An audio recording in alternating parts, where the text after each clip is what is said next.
Sark is the must champions of offensive side of the ball, but really good offensive coordinator, terrible head coach. That's a very good possibility. I will defend him on this, though.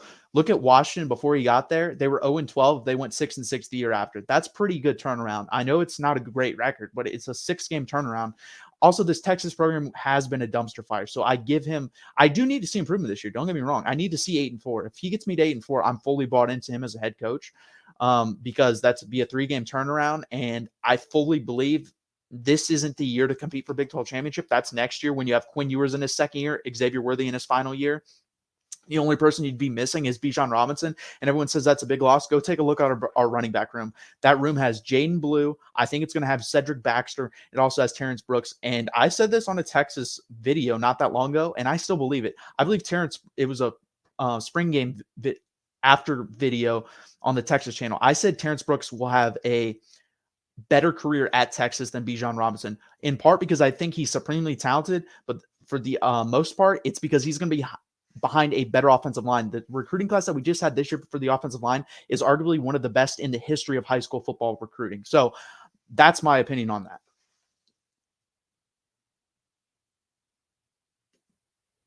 I think Tucker likes the challenge of turning MSU into a contender. I would agree with that. There's some guys that really do like that thrive on that. They like climbing up a hill. I mean, there are also some guys that just like to climb the ladder. And the amount of money that man got, it was going to be hard to turn down no matter who offered it to him. I mean, $95 million, no offense, and after a good year, but not a great year. It was a great year for Michigan State standards, but overall just a good year. I don't know if he's a great coach. Great coaches obviously string together decades worth of success at least. So far, we've seen 1.5 good years from Mel Tucker, so we'll have to see.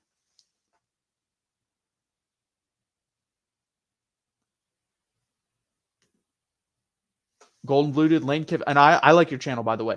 Lane Kiffin will be in Texas within 3 years. That's a possibility, and I wouldn't mind it.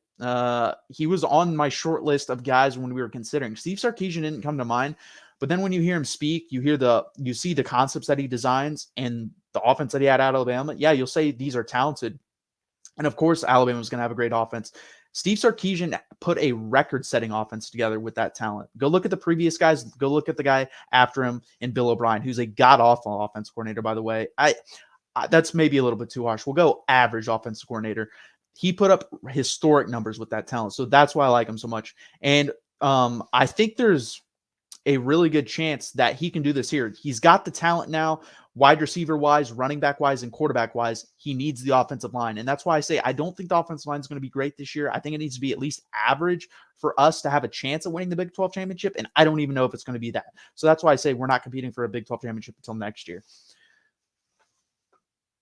The latest on to Anthony Hill, there's really not much other than a couple guys did put in a crystal ball on 3. For him, I don't know what the percentage chance it was that he would go to Texas. I do believe it's down to A&M in Texas. And I mean, if he wants to come to Texas, he's going to have playing time instantly. This guy's a highly rated 5-star player. I believe he's the number 1 player in the state of Texas. So again, playing time, if you want that, you go there. If I'm a guy on the defensive side of the ball, I need to see at least some progress though. If I don't see progress, I probably wouldn't go there. That'd be like Uncle Lou. Obviously, you guys know him.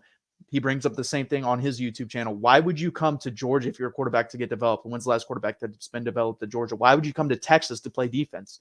There's not been a great defensive player that's come out of Texas in a pretty long time. Not a very long time, but a pretty long time.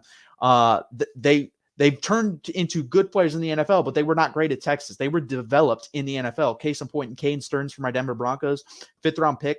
He's balling right now, and he's balling because he's been developed in the NFL under Vic Fangio, one of the best minds defensively in football. Brandon Jones with the Dolphins, same thing. You see these guys play great in their freshman season and then never get any better, and then when they get to the NFL, they get better. Texas needs to have those guys consistently get better at their program, then get in the NFL and consistently get better. That's the goal of this.